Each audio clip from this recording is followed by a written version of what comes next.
Oh my gosh. Get real. No. Y'all, just stop. This is a sham. It's finally here. Drum roll. Cute. Kelly. I'm like, hey, to you too. So how did you guys Thanksgiving go? We had a couple days off. It felt nice. I was like, it's not Sunday yet. It was It's not good. Sunday It was yet. a long weekend for sure. Erica, so what did you do? You had a lot of people over, right? Yes, we did. We did dinner for 20, which was actually a scaled down approach from last year. Whoa. Yeah, it was great. We had our family, we had our Denver family, we had some of our DBL family, so it was amazing. What about you, Jeff? Wow, that looks really good. We should have did mine first, because I did a chopped up video like of all the food I cooked and sent it to our boss Bert, because he's like, you got to show me what you cooked. So this is just a quick sweep through of everything that I cooked. I smoked the turkey and then threw it in the oven. Turned out great. So I cooked everything except the mashed potatoes and the mac and cheese, but had some friends over, you know, that didn't really have family around, and did everything and did it up good. So you did the smoked turkey like Colin, but yours I think came out better. So I got up at like 6 and I smoked it for a while, and then I put it in the oven like up to temperature. Y'all take it so seriously with the smoker. It's like I don't mess no around. sleep that night when you smoke something. I don't mess around. How about Traeger. you? We went to Winter Park. It was like 13 of us. Yeah. And we had rented a house. We had a really good time. Kinsley had fun. It was nice to see her interacting with all the kids because she's like the youngest one out of everybody. But she gets along with other kids from like ages 2 to 15, like, you know, equally as well. And so we had a great time. We did that until Saturday, and then Sunday, and I didn't cook any of that, so that just looks really good and delicious. And then Sunday we came back and we went to the Gaylord Resort, and everybody did snow tubing. We went to the Ice Museum, and you see all the kids. There was a ton of people, and so it got a little crazy. But I wasn't run down. It was kind of like super chill, and we just went with the flow, which I appreciate. Oh man, I'm run down. I'm run down too. We still have people. There's like 15 people at the house, so. Well, that's kind of leads us perfectly into the discussion, because for a lot of us, the holidays are all about family and friends coming to visit. But here's a question for you. How long can someone stay at your home before they overstay their welcome? So Erica's family, if you're listening, listen closely. A new survey revealed that 79% of folks who are hosting others say their guests stay 4 nights or less, and 49% say that guests who stay longer are staying too long. So what do you think? Is 4 days just right? Too long? What's like Erica, you're gonna have to start this one off. Yeah, you know, I think in a normal situation, if you have like friends visiting, 4 days is a long time.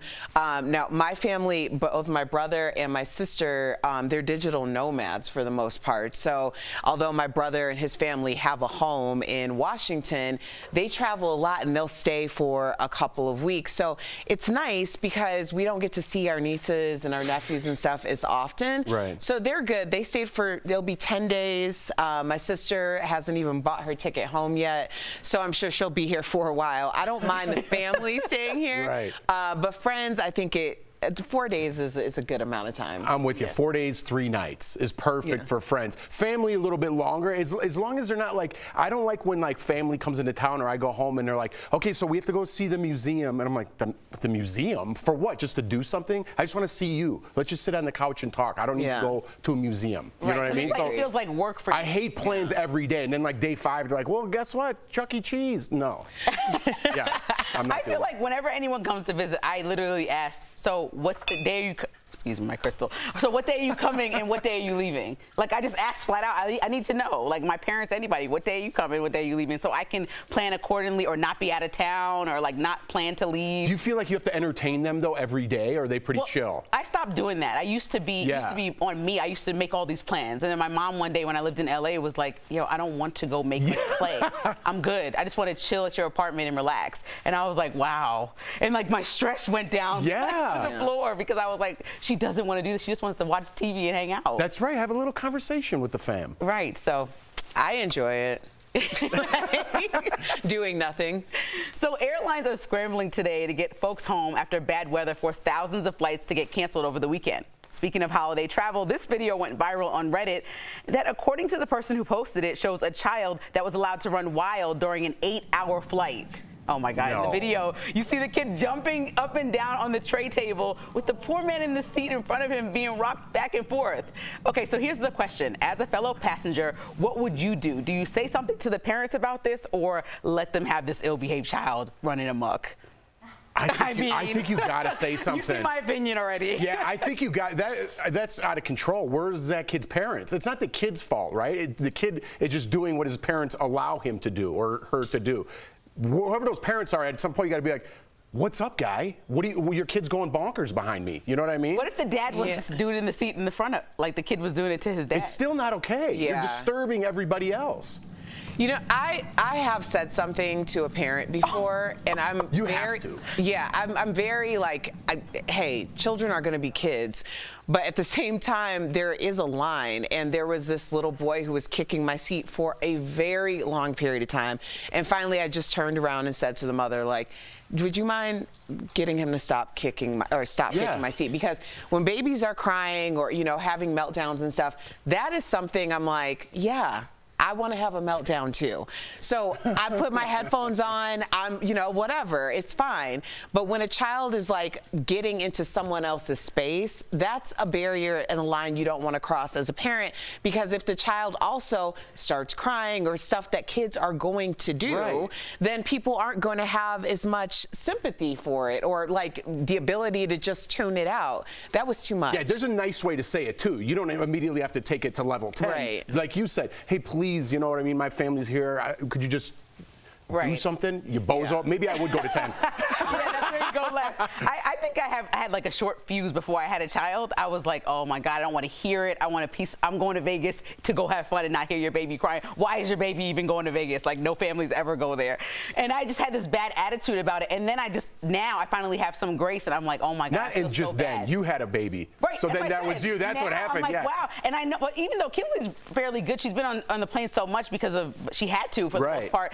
She's been pretty good. But even when I hear other kids crying, it doesn't even bother me at all. Yeah. Like, I just have headphones. I don't hear it really on the plane. I have a lot of sympathy for like people's kids, because I say this all the time. Nobody wants their kid to cry. I want my kid to be quiet more than anybody on this plane. I'm not doing it on purpose. That seemed a little purposeful, like you're not paying attention. Don't you think you might tell the flight attendant rather than tell the mom or dad in case they're like super sensitive and it turns into, like it could easily escalate? I could definitely see that happening. Well, it would just have to escalate, because I'm going to the parent first, because chances are if you're allowing your child to act that way, then you likely act that way too. Exactly. So no, you're exactly right. It's like, but then that's terrible. It's like a terrible concoction. A parent that acts crazy. And I'm going to ask the parent first. I'm going to assume that the parent is sane and they are just very tired and don't even realize what's going on. And then if that's the case, that they do know what's going on, they don't care, then we can call the flight attendant in, because that's ridiculous. That is too much. Or stuff the whole family in the overhead compartment. Either one. Okay, so did you guys tune into the watch the Macy's Thanksgiving Day Parade this year? Well, if you did, many of you probably saw Mariah Carey performing her Christmas hit, All I Want for Christmas Is You. But some people online are slamming her for what they say was a low-energy performance. And some even say she was lip-syncing. So let's watch and decide.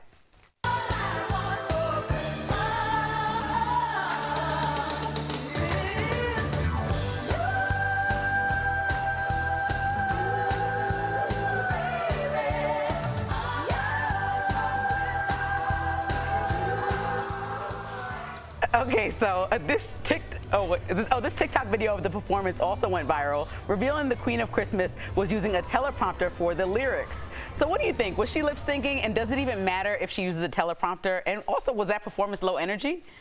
Well, it seemed to me like the teleprompter was there for everybody else to sing along. Yeah. I'm just team no Mariah slander ever. Okay? Let Mariah be Mariah. Rock and Roll, her twins were performing as well. It was a family thing. Of course she's probably lip syncing because she wants the quality of sound to be great. I mean, I don't want to hear a rendition of someone singing in the street. It's so hard to get great sound quality when you're doing that. So I don't see what the problem is. I was watching on Christmas morning, and to protect Mariah Carey here, you can't make fun of Mariah from Thanksgiving till New Year's. After that, it's open game. But right now, you can't. I think everybody who performs has that teleprompter as a backup, and I think everybody, which I saw because I was watching with my kids, was lip syncing, because I really noticed, like, Paula Abdul performed. That was bad. Okay, so like Mariah wasn't the worst, but she did kind of phone it in at the end there. She's like, you, and the mic wasn't even there. It's like, Button it up, Mariah. Has Mariah Carey ever performed like Beyonce? Like, she doesn't put on a full routine in general. She generally stands there and sings. Yo, you're right. Yeah, well, she talks about that in her autobiography too. So, I mean, she's never been known to be a dancer. Right. She's always had like the show around her. But Mariah's voice is like it's uncontested. Yeah. So yeah, I don't know. I mean, I wasn't. That didn't look anything different than when we see her on top of Rockefeller Plaza every Same single thing. year. Same thing. Yeah. Tomato, tomato. Coming up on DBL, our interview with Grammy winner Kenny G. He even plays a little something for us, so you don't want to miss it. And Merriam-Webster picked up its word of the year. Can you guess what it is? That's next. There's going to be a lot of internet chatter. That's where the red flag goes up. We are never going to agree on this. It's ignorant, and for me, it was just like a damn shame. Tell me I need to do something, I'm going to do the exact opposite. You know why I don't call in sick? Camera hog.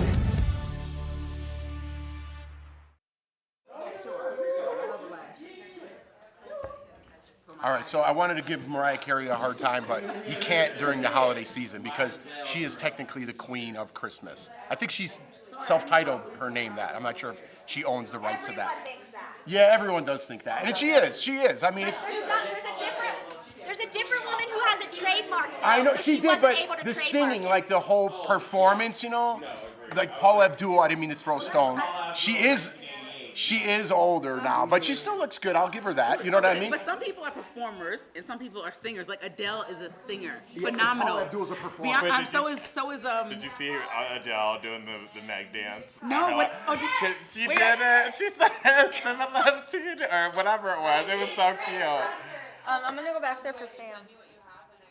Sorry, that was like an awkward. Yeah, so anyways, I watched that. So my kids never, I think I put it on before, but like they're getting to the age now where they really remember things year after year. So this was the first year I sat them down and watched a parade in the morning while I was cooking.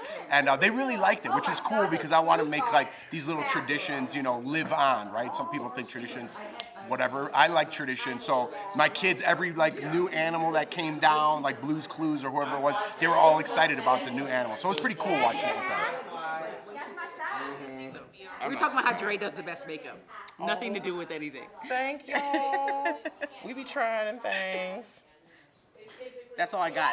Awkward silence now. Yeah. Happy holidays. Yeah, exactly. Happy Thanksgiving. Write in what you guys did. We talked about what we did. What did you guys do? Did you eat turkey? 30 back, 30.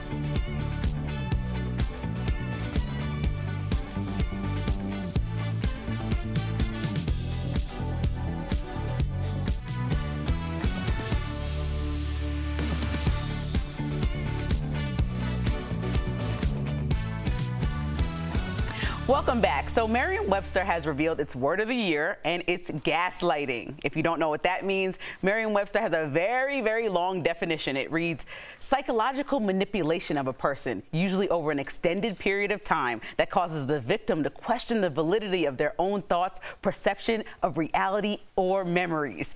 Turns out, people looking up the word skyrocketed this past year, more than 1,700%. But a lot of folks are still confused by the word, which was originally used in a play in the 1930s and was later made into a couple of movies.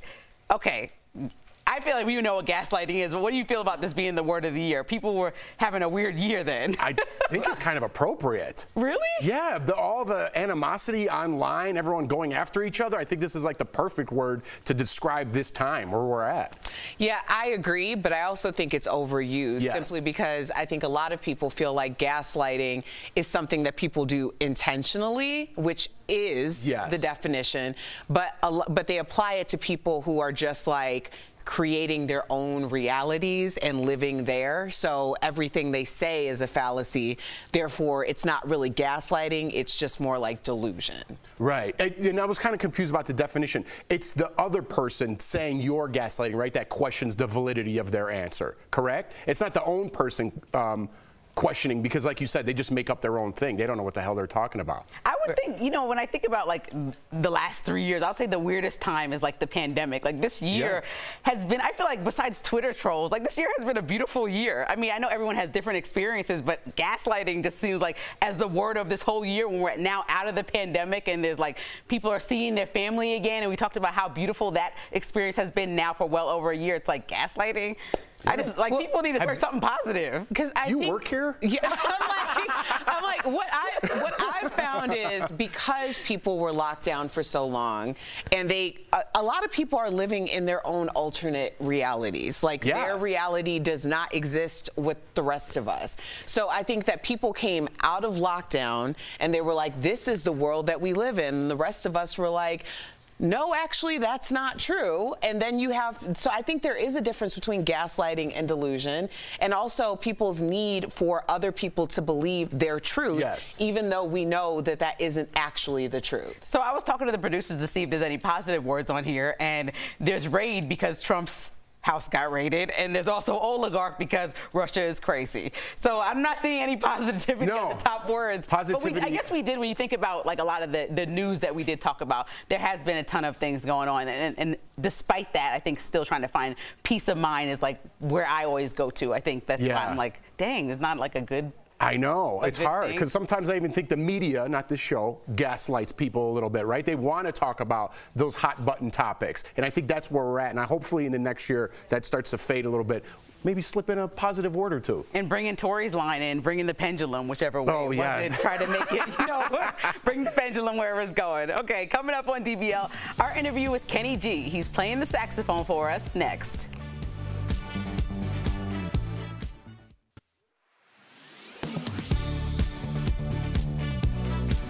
This year, sales of electric vehicles have soared. So for many of you, this could be your first winter driving a battery-powered car. And if you've ever tried to use your phone when it's cold out, you know batteries and freezing temperatures don't mix. One of our viewers, Martha, asked, do electric vehicles lose range, meaning the distance they can travel on a single battery charge in cold weather? So Martha, let's verify.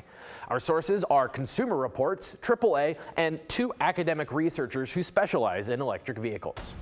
Earlier this year, Consumer Reports released a study where they ran numerous EVs in different seasons, controlling for all variables but temperature.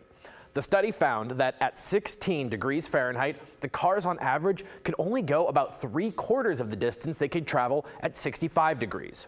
A similar study by AAA a few years ago showed similar results. The cars back then actually performed even worse in cold weather. So we can verify, yes, electric vehicles lose range in cold weather. So why is that? The biggest reason is simply the need to keep the driver comfortable. Gas-powered cars generate heat by burning fuel, and that heat can just be pumped into the cabin. But EVs need to generate heat independently, meaning the battery now has 2 jobs in cold weather, propelling the car and heating the cabin. Electric cars are way more efficient. Most of the energy is being used to move the car, and there's not so much excess heat that is being created. A little bit, but not much. So when we need to heat the cabin where we sit, we actually need to use more energy, and that lower the range of the car. The good news, the loss of range shouldn't affect most drivers. On longer trips, you will need to recharge more often in cold weather, but for a daily commute, it shouldn't make much of a difference. With your Verify, I'm Casey Decker.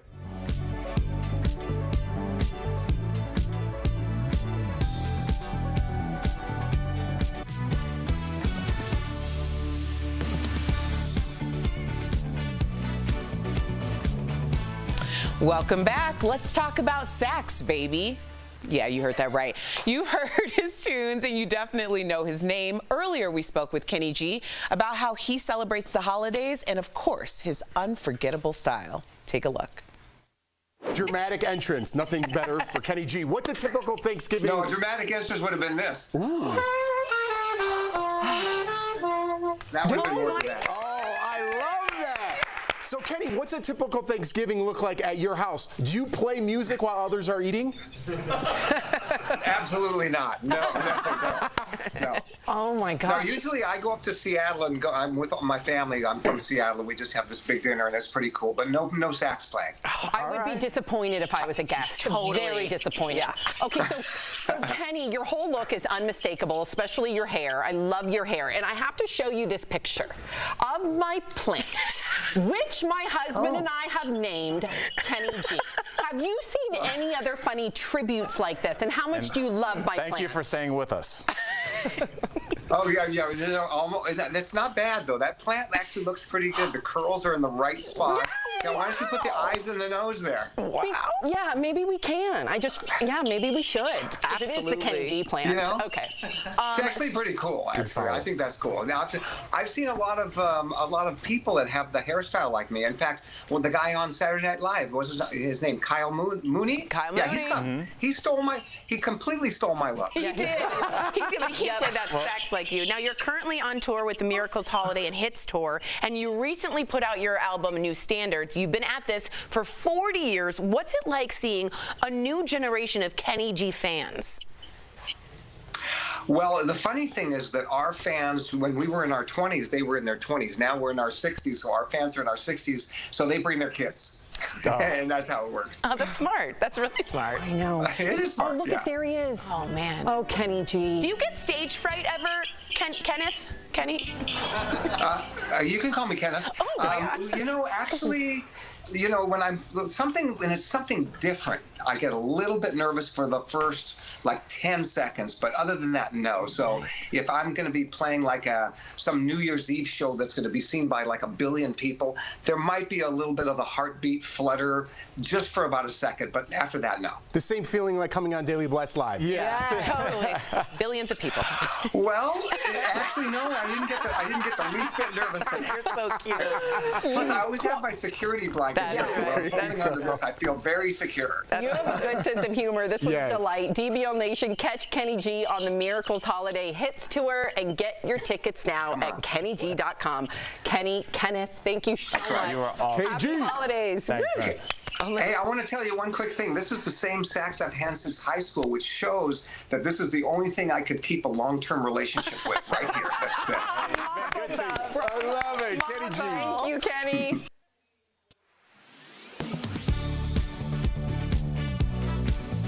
Okay, here we go. More than a year after President Biden signed his $1 trillion infrastructure deal into law, it's making waves again on social media. I just found something super interesting that you should probably know about. A TikTok video with more than 100,000 likes says the bill, which allocated funding for everything from roads and bridges to high-speed internet, has a hidden provision that will impact all cars made after 2026. Buried in Biden's infrastructure bill, it is a mandatory backdoor kill switch for your car. Other posts claim this feature will give police and government authorities the ability to remotely shut off your car. But is that true? Let's verify. Our sources are the Infrastructure Investment and Jobs Act, the National Highway Traffic Safety Administration, the Insurance Institute for Highway Safety, and Mothers Against Drunk Driving. Claims that the Biden administration's infrastructure bill requires remote kill switches that are accessible by police are misleading. Verify read through the text of the bill, and it doesn't include any language about a kill switch. What it does include is a provision that requires the development of technology that could prevent or limit vehicle operation if a person is drunk or otherwise impaired. But it's not a remotely operated kill switch that police can use to shut off someone's car.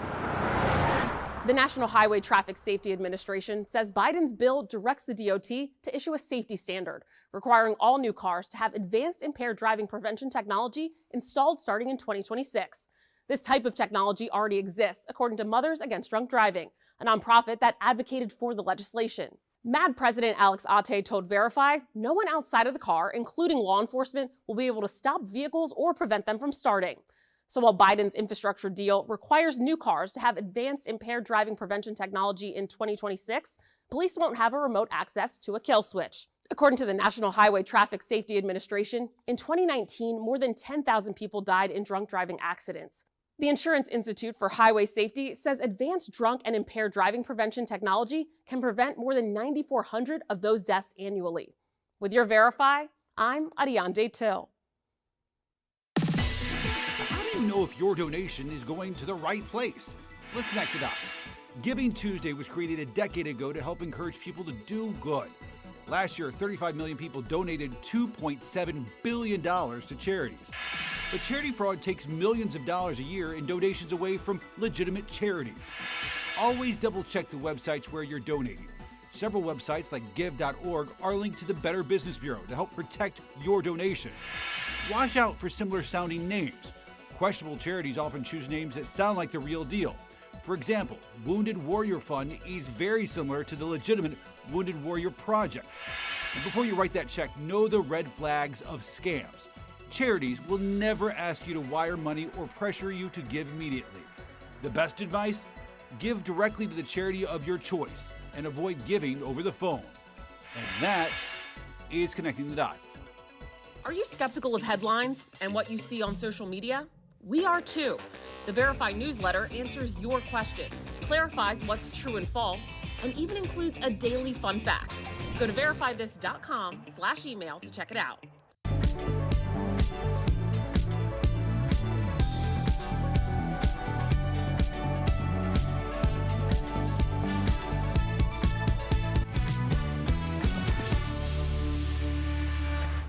Welcome back. So we're ending with some sad news. Actress, singer, and producer Irene Cara has passed away. On Friday, her publicist announced that she had died at her Florida home, but no cause of death has been released yet. She was 63 years old. Irene shot to stardom playing Coco Hernandez in the movie Fame about New York's high school for the performing arts. She also performed the hit song Fame from the film. 3 years later, she sang and co-wrote the iconic song What a Feeling from the movie Flashdance, which earned her an Oscar for Best Original Song. I know my mom was texting the group chat yesterday about how important and how much of an impact she had as a black woman in this industry that really didn't get the recognition I think that my mom felt that she deserved because of how illustrious her career was and how this generation doesn't know too much about her or talk about her. Yeah. And they were kind of surprised by her death. And so the more I learned about her and understand what she's accomplished being a young girl from humble beginnings from the South Bronx, I was just really amazed and kind of saddened that I didn't know more, to be honest. Well, she definitely made an impact. I mean, some of the people, if you didn't know her, people that you celebrate and buy records from, I mean, everyone was just really shocked about her passing. But also considering she was a woman who rose to fame, a woman of color in the 80s, that's just like, people need to understand how rare that was to almost appreciate it more.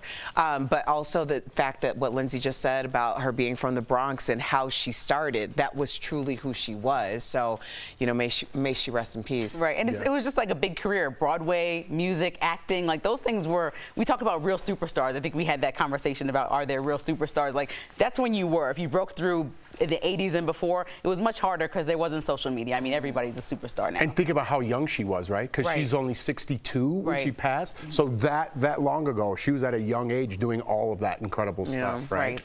And I think I'm doing something.